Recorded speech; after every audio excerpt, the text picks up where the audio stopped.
Bismillahirrahmanirrahim. Assalamualaikum warahmatullahi wabarakatuh. Alhamdulillahilladzi hadana li hadza wa ma kunna linahtadiya laula an hadanallah. Wassalatu wassalamu ala nabiyyina Muhammad ibni Abdillah wa ala alihi wa sahbihi wa mawala. Subhanaka la ilma lana illa ma 'allamtana innaka antal alimul hakim wa la haula wa la quwwata illa billahil aliyyil azim. Ikhwafillah, semoga Allah yang Maha Pengasih dan Maha Penyayang selalu mencurahkan rahmat kasih sayangnya kepada kita semua. Semoga kita selalu mendapatkan bimbingan, petunjuk dari Allah hingga kita kembali kepadanya kelak dalam kondisi husnul khotimah, dalam kondisi iman kita yang terbaik, iman kita yang paling indah. Ikhwah, insyaallah pada hari ini kita akan membahas kembali, kita akan menyelami kembali kandungan dari surat ke-96 sekarang ini, surat Al-Alaq, surat Iqra. Ini ada 19 ayat. Kita sudah tahu bersama surat ini tentunya Makkiyah. Surat yang pertama kali turun, 5 ayatnya. Yang pertama adalah surat yang pertama kali turun ketika Rasulullah SAW sedang ada di Gua Hira. Ketika beliau SAW sedang bertahanus, datanglah saat itu malaikat Jibril membawa 5 ayat pertama surat Al-Alaq ini. Sementara ayat ke-6 sampai ke-19-nya itu turun pada satu waktu, tapi bukan berbarengan dengan ayat 1 sampai 5. Beberapa tahun sesudah ayat 1 sampai ayat 5 baru turun ayat 6 sampai 19. Ayat 1 sampai 5 sudah kita ketahui bersama. Ini terutama adalah pembuka tabir kejahiliahan pada saat itu. Dan ayat 6 sampai 19 ini terutama tentang kelakuan dari Abu Jahal atau Amr bin Hisham. Ada beberapa ayat dalam Al-Quran memang yang terkait, yang membicarakan tentang kelakuan Abu Jahal ini, termasuk ayat 6 sampai 19 surat Al-Alaq. Misalnya di surat An-Najm juga ada tentang bagaimana kelakuan Abu Jahal yang Allah turunkan, wa laisa lil insani illa ma sa'a wa anna sa'yahu sawfa yura. Ini misalnya saja tentang ayat yang diturunkan Allah tentang Abu Jahal. Kalau gembong Quraisy yang paling banyak ayat diturunkan tentangnya memang Abu Jahal ini.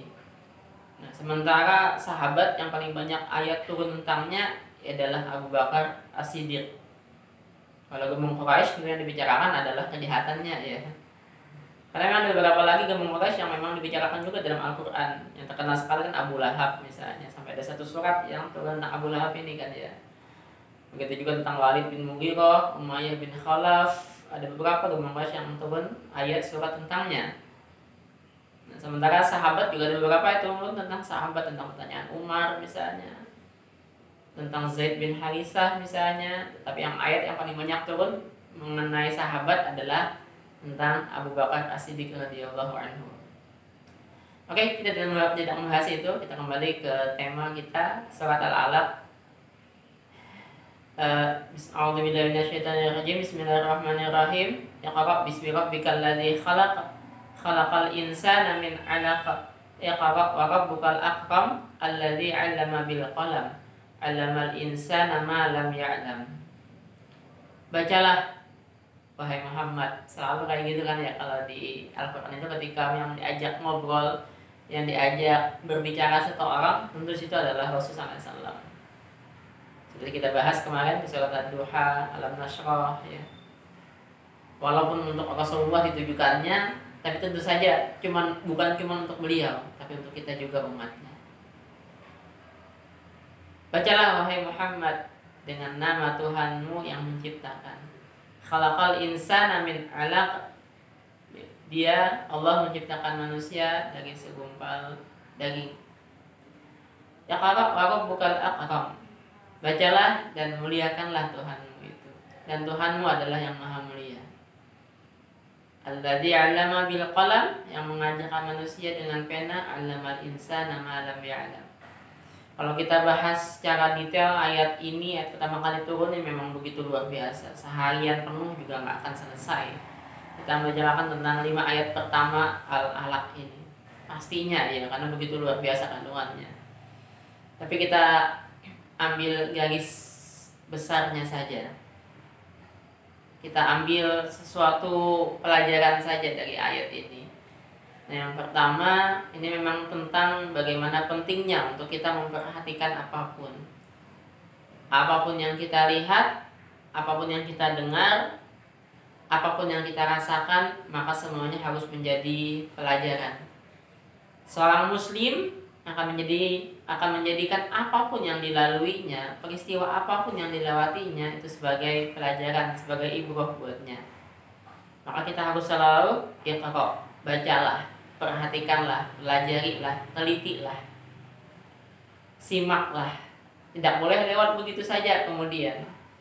Jangan sampai ada suatu pelajaran, apalagi itu pelajaran yang sangat berharga buat kita, tapi kita melewatkannya. Karena kita selama muslim ini pasti akan selalu mengupgrade diri kita. Dan kita pasti akan bisa mengupgrade diri kita saat kita memperhatikan setiap peristiwa yang terjadi, baik di alam semesta ataupun yang ada pada diri kita sendiri.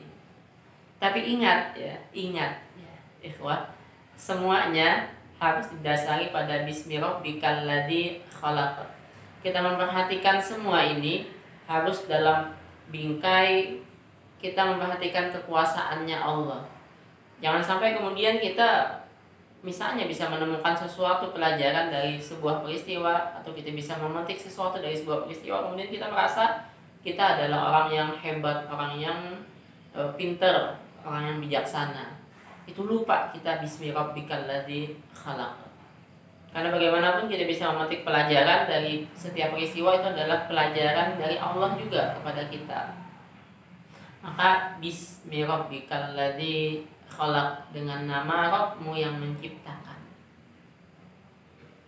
Hingga ikhwah, kita yang khalaqal insana min 'alaq, yang Allah ciptakan cuma sekedar dari awalnya dari sperma, kemudian menjadi segumpal darah, segumpal daging, tulang dibungkus dengan daging, kemudian kan ya seperti yang Allah ceritakan dalam berbagai macam ayat, terutama di surat Al-Mu'minun.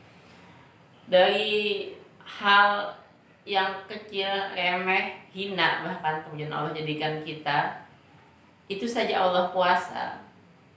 Maka bagaimana lagi kalau sekedar cuma masalah kita, cita-cita kita. Asal kita menjalani semuanya, asal kita mengatasi semua masalah kita itu dengan bismi rabbikal ladzi khalaq, yang kita lihat adalah kekuasaan Allah, maka tidak akan ada yang mustahil menurut kita untuk bisa kita atasi. Tapi bukan diri kita, tadi ingat ya, Allah yang akan membantu kita. Cita-cita kita sebesar apapun itu, orang mungkin melihatnya nggak akan mungkin bisa kita mencapainya, karena orang melihatnya itu begitu jauh dari diri kita. Kita hanya orang yang ada di pelosok, kita hanya orang, siapa sih kita? Kita punya cita-cita besar untuk bisa mengajak sebanyak mungkin orang, jutaan orang bahkan kepada agama ini. Kita punya cita-cita besar untuk bisa menyampaikan ajaran agama ini kepada jutaan manusia di luar sana. Kita punya cita-cita besar agar umat ini bersatu, agar umat ini bangkit kembali. Kita lihat dengan kacamata bismi rabbikal ladzi khalaq. Allah sangat kuasa sekali untuk mewujudkan semua cita-cita kita tadi itu. Maka jangan berputus asa. Maka jangan kemudian kita merasa tidak akan mungkin mencapai cita-cita kita. Karena kalau yang kita lihat diri kita sendiri, pastilah kita nggak akan mungkin bisa mencapainya. Jangankan sesuatu yang besar, sesuatu yang kecil saja, kita membuka mata saja, kita tidak akan mungkin bisa tanpa pertolongan Allah. Maka asal kita bismi rabbikal ladzi khalaq, yang kecil bisa kita raih, yang besar juga bisa kita raihnya. Karena kita melihatnya adalah Allah yang Maha Kuasa. Ya, kalau bukan akal, maka perhatikanlah, bacalah, telitilah. Bukan akram, betapa baiknya Allah itu, betapa pemurahnya Allah itu, betapa besarnya kasih sayang Allah itu kepada kita, hamba-hambanya. Begitu luar biasanya Allah itu memberikan kasih sayangnya, anugerahnya, rahmatnya, nikmatnya kepada kita semua. Maka yang kita lihat selalu adalah kebaikan. Selalu adalah kebaikan. Sepahit apapun yang saat ini kita hadapi, selalu di dalamnya ada kebaikan. Karena Rabb kita adalah Akram, yang maha mulia. Bukan orang yang ingin menyakiti kita, bukan orang yang benci dengan kita. Seperti yang kita bahas kemarin kan, ya ma wadda'aka rabbuka wa ma qala. Tapi adalah Rabbukal Akram. Walaupun terlihat saat ini dakwah yang kita sampaikan mungkin ditolak orang. Mungkin yang saat ini kita hadapi, apa yang kita gulirkan, masyarakat tidak mau menerimanya, mencemooh bahkan mungkin. Tapi ingat Rabbukal Akram. Alladzi 'allama bil qalam, 'allamal insana ma lam ya'lam. Dialah Allah yang mengajarkan dengan pena. Ini sesuatu yang bisa kita wujudkan dengan ikhtiar kita. Tapi tetap ya, pertolongan Allah itu tetap, itu yang paling utama. Tapi kita punya ikhtiar untuk mewujudkannya. Seperti kita belajar sesuatu dengan serius, dengan tekun, dengan tulisan. Sesuatu yang kita pelajari akan kita bisa mengikatnya dengan benar, dengan kuat ketika kita bil qalam. Ini gambaran tadi adalah mencapai sesuatu atau menghilangkan masalah dengan ikhtiar kita. Alladzi 'allama bil qalam, 'allamal insana ma lam ya'lam. Nah, tapi di sisi lain Allah juga sanggup, Allah juga kuasa menghilangkan segala beban kehidupan kita, mewujudkan semua cita-cita kita tanpa adanya sebab. Walaupun likulli syai'in sababa fa'atba' sababa, tapi tetap Allah sanggup untuk mendatangkan sesuatu. 'Allamal insana ma lam ya'lam. Dia mengajarkan manusia apa yang tidak diketahui manusia. Ya seperti cerita wa 'allamnahu min ladunna ilma, ya misalnya cerita Nabi Khidir dengan Nabi Musa alaihissalam. Orang yang Allah ajari langsung dari sisinya ilmu. Dan kita juga ketika mengamalkan apa yang kita ketahui, maka Allah akan menambahkan ilmu kita. Man amila bima alima warasahullahu ilma ma lam ya'lam. Siapa yang mengamalkan apa yang dia ketahui, maka Allah akan mengajarkannya apa yang tidak dia ketahui. Nah, kuncinya seperti yang Allah sampaikan dalam surat Al-Baqarah 282 di ujung, wattaqullah wa yu'allimukumullah.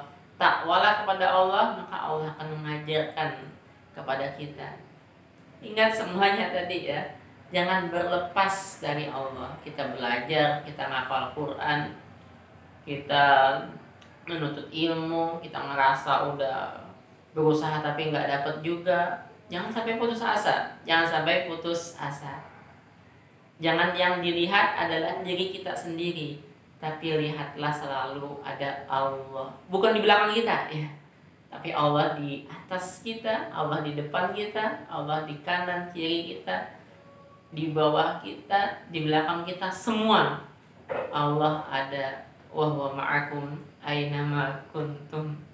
Ini maksudnya bukan gambaran tempat Allah bertempat, bukan ya, tapi pertolongan Allah itu ada selalu di sekitar kita. Pertolongan Allah itu selalu meliputi diri kita.